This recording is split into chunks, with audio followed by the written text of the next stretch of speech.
Bienvenue sur Terre de Mission, l'émission religieuse de TV Liberté, en ce dimanche 27 juillet, 7e dimanche après la Pentecôte.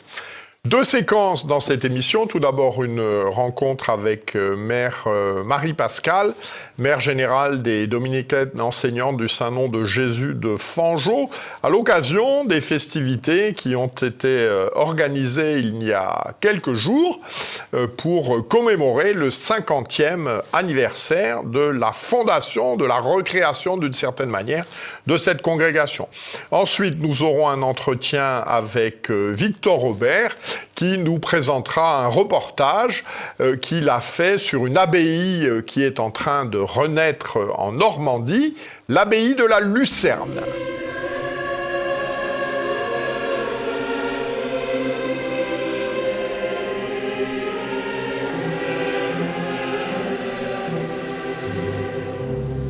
Bonjour ma mère, donc vous êtes la mère générale des Dominicaines enseignantes du Saint-Nom de Jésus et vous avez commémoré il y a quelques jours les 50 ans de la fondation, d'une certaine manière, de votre congrégation, il y a 50 ans, durant l'été de 1975. Alors, quelles sont les circonstances de cette fondation? Les circonstances sont tragiques. Le 2 juillet 1975, 19 sœurs viennent de quitter la congrégation du Saint-Nom de Jésus de Toulouse et se sont rassemblées dans le petit village de Fanjeaux. Si le courage est au rendez-vous, il n'en reste pas moins que les événements qui ont conduit ces sœurs à partir sans rien, une petite valise à la main, sans même un toit à elles, eh bien ces circonstances sont terribles. Nous sommes au lendemain du Concile Vatican II. Peu à peu, les réformes sont mises en place. Le nouveau catéchisme est obligatoire. Le Novus Ordo est imposé partout. La vie religieuse est galvaudée. Pour toutes ces raisons, Mère Anne-Marie Simoulin s'est battue pour sauvegarder ce que l'Église avait toujours enseigné, Mère Anne-Marie Simoulin étant la mère générale à l'époque. Les évêques du sud de la France la craignent pour son verbe haut, pour s'être opposés à ces réformes déjà depuis quelque temps, et pour avoir autorisé en 1974 un premier groupe de sœurs à faire l'expérience de la tradition, comme on dit aujourd'hui, dans une de nos maisons, comme une maison autonome à Brignoles, qui est une propriété qui avait été achetée à ce moment-là par la vente de notre école qui était en plein Toulon. Suite à cela, Mère Anne-Marie est déposée par Rome, envoyée dans une petite école primaire de Nègrepelisse pour l'année scolaire 1974-75. Les obédiences de l'année suivante dispersent aux quatre coins de nos maisons, les sœurs voulant garder l'enseignement pérenne de l'Église. Mère Anne-Marie voit qu'il n'est plus possible d'œuvrer au sein même de notre congrégation et décide donc de partir à Fanjeaux avec 18 autres sœurs. Et c'est donc ce 2 juillet 1975 que ces sœurs se sont retrouvées à Fanjeaux pour un temps indéterminé, mais qu'elles pensaient ne pas être très long. Et 50 années ont passé. Les sœurs décédées ou vivantes, parties en 1975, sont restées avec la peine reçue par Rome dans les mois qui ont suivi leur départ, à savoir d'avoir été relevées de leurs vœux. Alors peut-être pouvez-vous nous indiquer sur ces événements le titre du livre de Mère Alice Marie, qui est vraiment l'ouvrage de référence. Rupture et fidélité, que Voilà, l'on peut... très très intéressant et très important sur ce sujet. Tout à fait. Alors, quelle est la vocation propre et la spécificité de votre institution? La fin spéciale de notre congrégation est d'accomplir comme religieuse dominicaine, à l'égard des jeunes filles, une œuvre d'enseignement selon l'esprit de l'Évangile et conformément aux directives de l'Église. C'est l'article 1 de nos constitutions. La vocation propre de notre congrégation, c'est comme le disent également les articles 4 et 226 de nos constitutions, d'apporter aux âmes la miséricorde de la vérité, c'est l'enseignement et l'éducation. C'est notre spécificité. Nous n'avons pas d'autre corde à notre arc, infirmière ou autre, mais cela suffit amplement à occuper et à combler notre vie. Alors, quels événements ont marqué ce cinquantenaire? Nous avons voulu, comme en 2015, nous retrouver toutes ensemble pour rendre grâce pour ces 50 années où la Providence n'a pas cessé de veiller sur nous, en permettant à l'œuvre de se développer et de s'ancrer dans l'héritage reçu de nos premières mères qu'il avait elles-mêmes reçu de notre congrégation. Hériter, transmettre sont les maîtres mots. Toutefois, il ne nous a pas semblé raisonnable de renouveler le pèlerinage à Rome comme en 2015. Les temps ont changé. Pourquoi donc ne pas se retrouver à Fangeau même, le 2 juillet, 50 ans plus tard? Nous avons donc invité toutes nos élèves et toutes les sœurs à venir passer 4 jours à Fangeau. Ce fut un défi. Nous avons travaillé ensemble, toutes ensemble, dans toutes nos maisons, une œuvre que nous avons longuement cherchée d'ailleurs pour qu'elle nous plaise réellement et pour qu'elle soit vraiment le signe de ce que nous voulions, à savoir le Te Deum de Lully, œuvre pleine de force et de joie, ce dont nous avons eu tant besoin pendant ces 50 années et dont nous aurons toujours besoin pour les 50 années à venir. Toute l'année, dans toutes nos maisons, du CP au philosophe, le Te Deum a retenti. Grâce à la famille Mathieu de Toulouse, nous avons pu monter ce grand œuvre. Tout le monde s'y est mis. Jeanne Mathieu, avec une patience et un dévouement inlassable, a sillonné la France entière pour faire travailler sœurs et enfants, voix et instruments. Cela nous a permis d'exécuter ce Te Deum de Lully le 2 juillet sans avoir pu faire toutes les répétitions nécessaires et prévues, toutes ensemble à Fangeau, en raison de la canicule qui a bouleversé tous nos emplois du temps. Mais chaque maison ayant vraiment travaillé de façon très approfondie, cela nous a permis de le donner sans trop de... Bah, C'était très bien. mais chaque maison a également travaillé une danse folklorique de sa région et nous avons appris toutes une farandole qui devait permettre aux enfants, qui a permis aux enfants de rentrer dans les gradins sans y rentrer de façon désordonnée, mais en musique et en danse. Nous avons également passé toute une journée de marche sur les pas de Saint-Dominique, de Montréal à Fangeau. Une grande grâce. Alors, quelle est la situation actuelle de votre congrégation? Des 19 sœurs en 1975, avec sa toute petite école dans le village de Fangeau, montée en 2 mois. Nous avons aujourd'hui 264 sœurs, 22 maisons, bientôt 23, en France, en Allemagne, en Suisse, aux États-Unis et donc bientôt au Canada. Si l'œuvre se développe, elle ne peut cependant répondre à toutes les demandes qui nous sont faites de venir fonder des écoles dans le monde entier. Pourtant, nous ne pouvons pas ne pas entendre le cri de Saint-Dominique, que vont devenir les pécheurs, que vont devenir les âmes des petites filles de France et d'ailleurs. Pour ce faire, il nous faut encore, ou bien davantage, d'ouvriers à la moisson. Alors, quels sont justement, vous venez un petit peu d'en parler, les défis majeurs, selon vous, à relever aujourd'hui dans l'éducation des jeunes filles?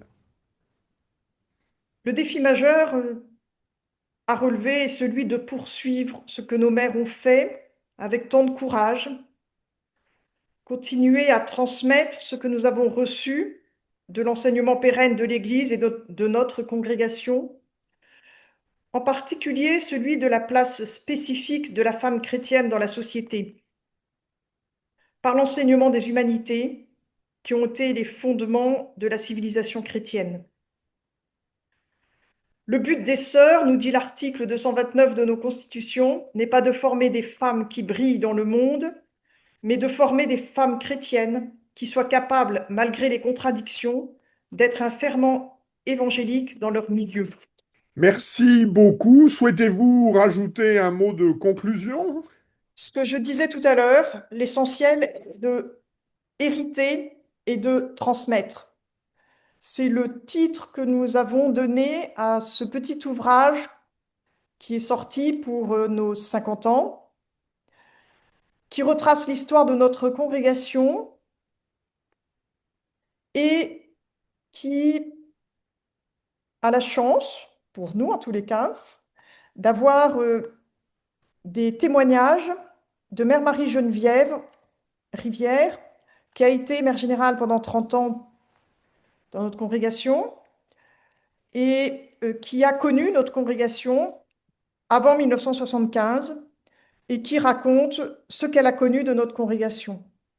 Et c'est pour nous un témoignage très précieux. Nous le retrouvons également dans notre dernier numéro des cahiers à Boutchem, où nous avons aussi recueilli des témoignages de Mère Marie-Geneviève, d'autres témoignages.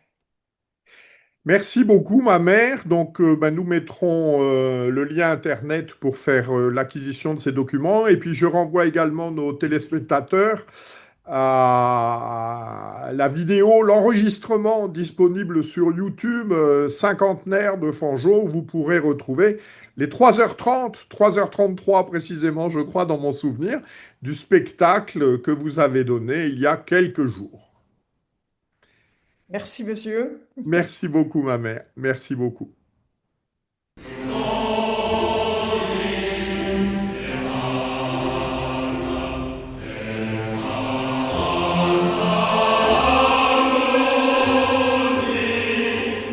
Bonjour Victor Aubert. Bonjour Jean-Pierre Mougendre. Donc vous venez d'effectuer un reportage à l'abbaye de la Lucerne. Alors pourquoi vous êtes intéressé à cette abbaye? Alors parce que c'est un lieu qui revit. Alors tout simplement, aujourd'hui, on a des ruines d'abbayes, on a une église qui est en crise, et j'ai voulu montrer à la fois un visage jeune de l'église, parce que ce sont deux prêtres, comme vous allez voir dans le reportage, qui se sont installés là avec l'autorisation de leur évêque pour faire revivre un lieu, et surtout un lieu qui se retrouve en pleine campagne normande. On n'est pas dans une église de centre-ville. Et ils ont voulu l'animer à travers différents projets, que ce soit des projets culturels, des projets de retraite, des projets de camps chantiers, et donc de lui redonner vie à ce lieu qui a traversé les siècles et différentes péripéties, comme on va le voir. Et puis j'ai voulu aussi montrer ce visage de figures sacerdotales jeunes qui sont enthousiasmantes, attachées à la beauté du chant grégorien, qui œuvrent également avec leurs mains pour restaurer et faire vivre cette abbaye. Ils ont un potager, comme vous allez voir dans le reportage, etc.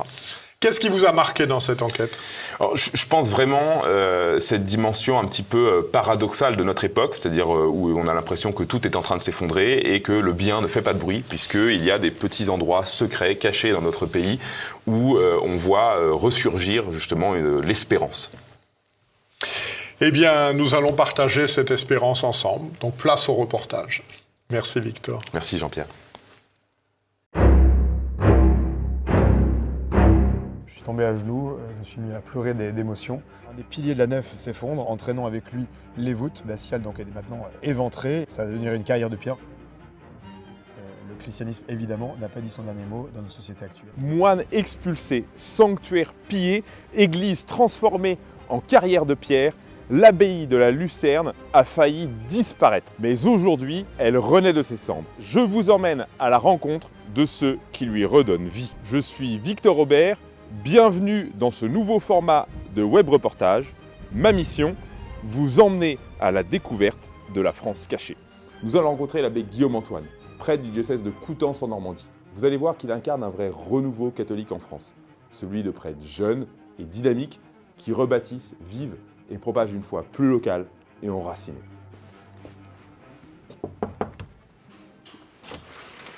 Bonjour monsieur l'abbé.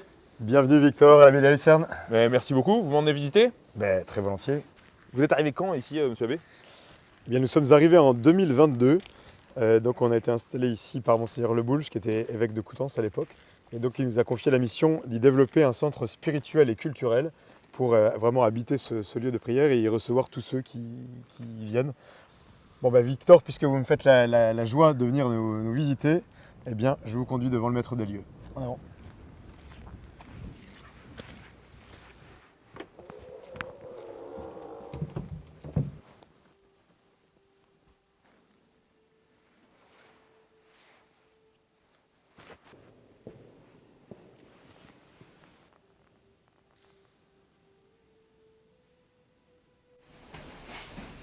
Alors là, monsieur l'abbé, on est dans la sacristie. Absolument. Et du coup, qu'est-ce qu'on fait dans la sacristie? Alors la sacristie, c'est le lieu où le prêtre revêt les ornements sacrés et se dispose à célébrer la Sainte Messe. Donc c'est un lieu de silence, un lieu de recueillement. Et donc, du coup, là, vous allez enfiler les ornements. Exactement, les ornements sont prêts, les fidèles attendent pour la messe. Qu'est-ce que ça symbolise, ce que vous êtes en train de faire? Alors là, je suis en train de revêtir l'ami, qui est donc un linge qui, comme vous le voyez, couvre les épaules. Et donc ce linge symbolise le casque du salut. C'est le Saint-Esprit qui nous protège, nous couvre de sa protection. Alors ça, c'est ce qu'on appelle l'aube, c'est ça? Exactement, c'est le vêtement du baptisé. C'est cette blancheur qui doit être celle de notre âme pour célébrer les saints mystères. Et le cordon que je revais à présent, eh bien lui vient ceindre mes reins. Et donc il rappelle que le prêtre s'engage à la chasteté et à la continence pour le royaume. Tous ces ornements sont un héritage aussi des siècles passés.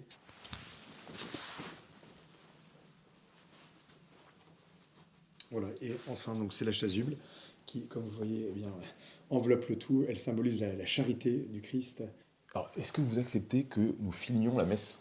Oui, bien sûr, mais évidemment, la messe étant évidemment le cœur de la vie chrétienne, eh bien, je vous remercierai d'être assez discret et le plus silencieux possible. Mais bien sûr, Victor, aucun problème.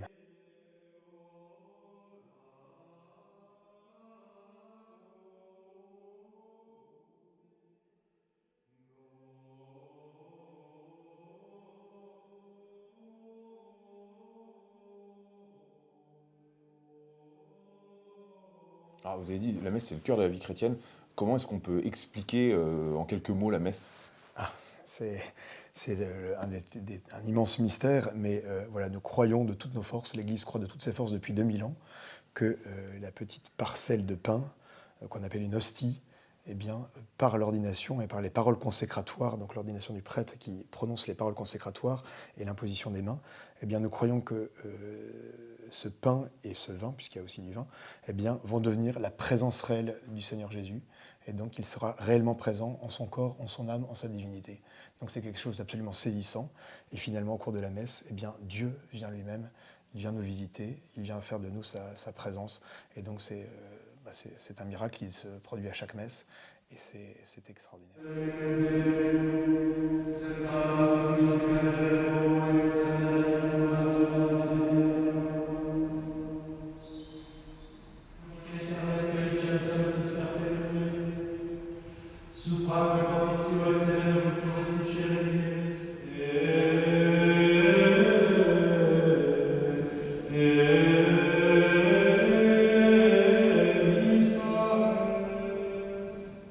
Alors, qu'est-ce que ça change pour nous, les hommes?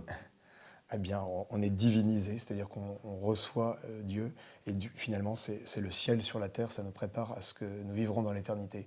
Donc la messe nous prépare, nous dispose à l'éternité.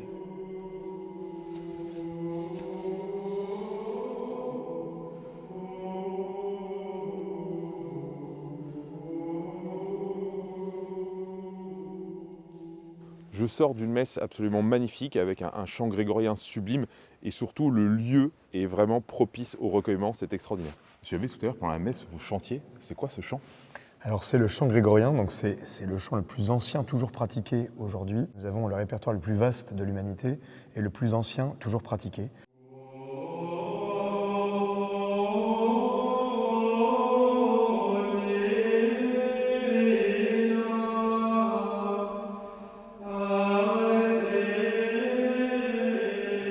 Lorsque la bombe est tombée sur Nagasaki, le docteur Nagai, qui était dans l'hôpital de Nagasaki, eh bien, a entendu le chant des moniales qui était juste à côté de l'hôpital s'élever le long du fleuve, de plus en plus faible. C'était le chant grégorien qui s'élevait jusqu'à ce que les voix s'éteignent complètement. Et quelques heures après, eh bien, il a vu tous les corps des moniales totalement calcinés, qui ont terminé leur vie sur le bord du fleuve en chantant les louanges du Seigneur. À partir de leur mémoire, elles connaissaient toutes ces hymnes, toutes ces mélodies. Et c'est absolument bouleversant de voir que va terminer sa vie comme ça, en chantant les louanges du Seigneur, habité par ce chant. Monsieur Abbé, vous m'apprendriez à chanter un peu de grégorien? Bien volontiers, Victor. Alors, donc, voilà les notes carrées. Donc, ça, c'est un Do, ça, c'est un Mi, ça, c'est un Sol. Angelingua gloriosi, lauream cetamidis, et sopel curcisto feo. Quel talent! Et du coup, j'ai vu qu'il y avait un autre instrument dans l'abbatiale, l'orgue. Il fonctionne toujours? Ah oui, alors c'est même un pur chef-d'œuvre cet instrument. Eh bien, je vous propose, Victor, d'aller le jouer. Alors, Victor, cet orgue, c'est l'ancien orgue de la cathédrale, enfin de ce qui est aujourd'hui la cathédrale de Chambéry. Donc, c'est un instrument savoyard qui s'est perdu en Normandie.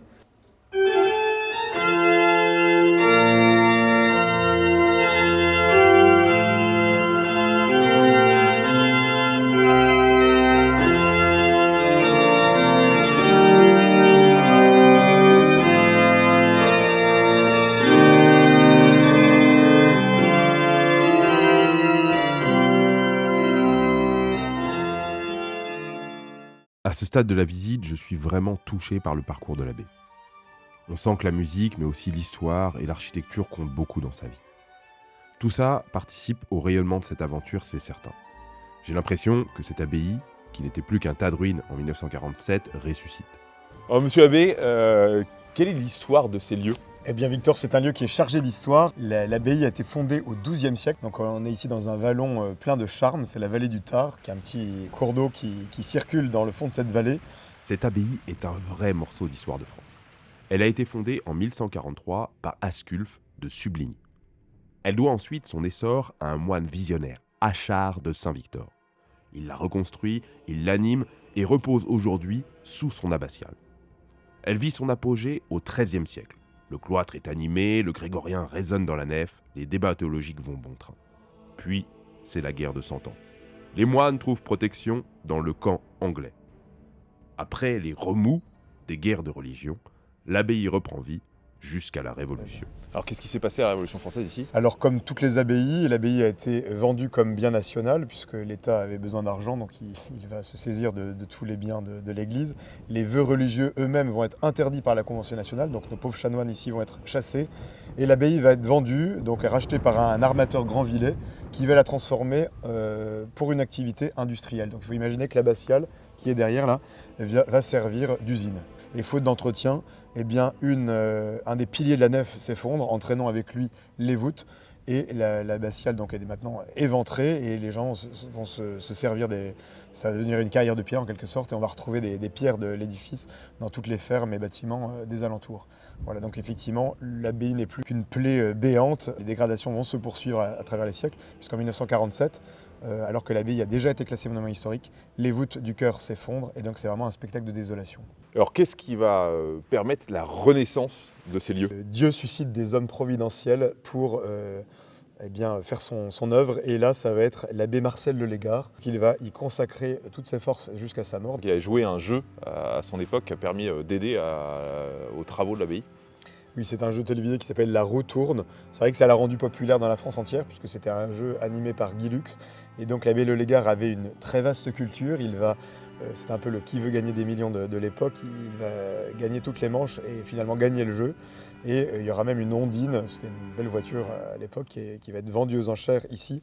Et ça va vraiment rendre populaire l'abbé. On trouvait même des pubs dans les journaux disant « Venez découvrir l'abbé de la Lucerne, l'abbé de la Roue tourne vous la fera découvrir ». Est-ce qu'il n'y a pas comme une forme de parallèle entre l'histoire de cette abbaye qui serait comme la fable sur le déclin du christianisme en France? L'abbaye est une belle parabole, en tout cas c'est sûr qu'à vue humaine, elle était vouée à la disparition. Aujourd'hui, elle est plus vivante que jamais. C'est plein d'espoir parce que ça nous dit que même à vue humaine, quand tout semble perdu, eh bien Dieu peut tout. Alors, est-ce que cette abbaye a connu l'époque des Vikings? Ah, ma foi non, puisque elle a été fondée bien après les fameux raids vikings. Les Vikings étaient déjà largement christianisés quand l'abbaye a été fondée au XIIe siècle. Mais néanmoins, on aime ici valoriser cet héritage, puisque l'abbé Le Légard donc, aimait beaucoup la culture normande. Et donc, il a organisé notamment la fête de Saint-Olaf, parce que Saint-Olaf, avec le roi de Norvège, il a reçu le baptême à Rouen. La Norvège, on pourrait dire d'une certaine manière, a été baptisée par la Normandie. C'est assez peu courant, un prêtre jeune, isolé, dans plein bocage normand. Alors en fait, je ne suis pas dans un lieu isolé, Victor, car les abbayes ont toujours été des lieux extrêmement repérés. C'est impressionnant, parce qu'ici, nous n'avons pas besoin d'aller chercher les gens, ils viennent à nous. Comment est-ce que vous voyez le renouveau de la foi en France? Précisément, je pense que ce qui sera vraiment important, c'est d'avoir des essaims de vie chrétienne extrêmement fervents, avec vraiment une capacité à rendre compte de tout ce qui fait le cœur de la foi chrétienne. Maintenant, je veux en savoir plus sur la vie des prêtres ici. Alors monsieur Abbé, là on est chez vous, vous vivez ici. Comment est-ce que ça vous est venu l'idée de devenir prêtre? Ah, c'est une longue histoire. En fait, j'étais petit chanteur à la cathédrale de Coutances. Alors ce qui est assez amusant, c'est qu'aujourd'hui je suis aumônier national des petits chanteurs, donc c'est comme une sorte de lien avec mon histoire personnelle. Et donc comme petit chanteur, nous sommes allés dans une abbaye, l'abbaye de Mondé, qui est non loin de Bayeux, pour passer un week-end de répétition. Et à la fin de l'office des complis, je me suis senti attiré par la chapelle du Saint-Sacrement, là où il y a la présence réelle de Jésus dans la Sainte Hostie. Et bien là, j'étais vraiment saisi par la présence du Seigneur. C'était une expérience spirituelle absolument bouleversante. Je suis tombé à genoux, je me suis mis à pleurer d'émotion et j'ai senti au plus profond de moi que le bon Dieu m'appelait à lui consacrer ma vie. J'avais jamais pensé à ça, j'avais 12 ans. Alors bien sûr, j'en ai pas parlé à mes camarades parce que je me suis dit qu'ils allaient me prendre pour un fou. Et c'est seulement le soir des résultats du bac, à l'âge de 18 ans, que j'ai annoncé à ma famille ma décision de consacrer ma vie à Dieu. Vous êtes rentré à 18 ans au séminaire? Alors exactement à 18 ans. Alors ce qui est assez amusant, c'est que j'ai appelé mon frère pour le prévenir, donc j'allais devenir prêtre. Et mon frère était en formation pour être pilote de chasse dans l'aéronaval. Et il m'a dit, mais c'est dingue, je vais annoncer la même chose aux parents dans 15 jours. Et effectivement, 15 jours après, mon frère annonçait à ma famille qu'il allait entrer au séminaire. Et donc nous sommes 2 prêtres dans la famille désormais. Alors donc, qui est-ce, monsieur Abbé? Eh bien, c'est précisément l'abbé Marcel Le Légard, le restaurateur de l'abbaye. Alors j'aime bien cette photo parce qu'elle le résume bien. C'est un bon vivant. Alors et en même temps quelqu'un évidemment de pieux. Donc il y a à la fois le missel romain en latin, donc qui lui servait évidemment au cœur, et puis la bouteille de Calva. Voilà, c'est un bon résumé du personnage. Et là, il était presque un peu déguisé puisqu'il porte carrément un rabat, ce qui ne se portait plus guère à l'époque sur la soutane. Monsieur Abbé, du coup, c'est quoi votre quotidien? Ici, c'est une vie très équilibrée, rythmée entre la prière, qui est évidemment le cœur de ce que nous vivons ici, l'étude et puis les activités pastorales, apostoliques, puisque nous recevons tous ceux qui ont soif de Dieu. On doit aussi s'occuper du quotidien, faire la cuisine, aller ramasser les légumes au potager, par exemple. Je cherche un panier, ça va faire plus sérieux. Et je vous propose d'aller le visiter et même de ramasser les légumes. C'est parti. Bon alors monsieur Abbé, moi je suis un Parisien qui déménageait en Normandie, mais le potager, j'ai essayé, je suis pas très bon, il faut que vous m'expliquiez. Alors Victor, est-ce que vous reconnaissez ce légume? On dirait une courgette, non je plaisante, c'est un radis noir. Bravo, effectivement, un radis noir. Excellent pour la santé.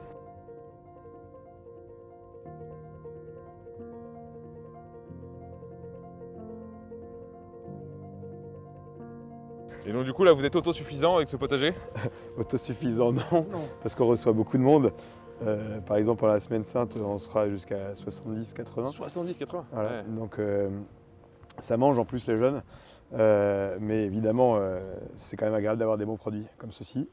Et donc mon confrère, l'abbé Valençon, en prend soin. Je suis avec monsieur l'abbé Valençon, donc, qui vit en communauté ici avec l'abbé Guillaume Antoine. Bonjour monsieur l'abbé. Bonjour Victor. Alors, est-ce que vous pouvez nous expliquer un petit peu, ici, à l'année, qu'est-ce que, en plus de votre activité sacerdotale, est-ce que les gens peuvent venir? Le site est ouvert à la visite. Dès qu'on se promène sur le site, on est pris à partie pour des conversations. Des gens aussi viennent assez nombreux aux offices, pendant le temps de l'office ou de la messe.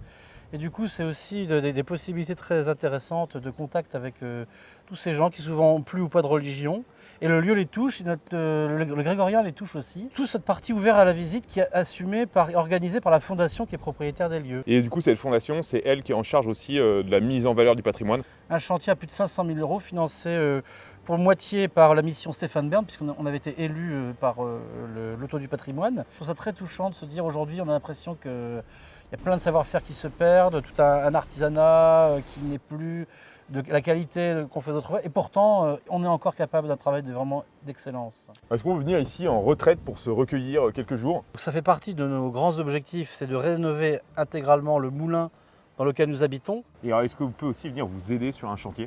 On a déjà eu plusieurs fois des camps de jeunes, notamment grâce à l'association Arcade, qui fait de très belles choses.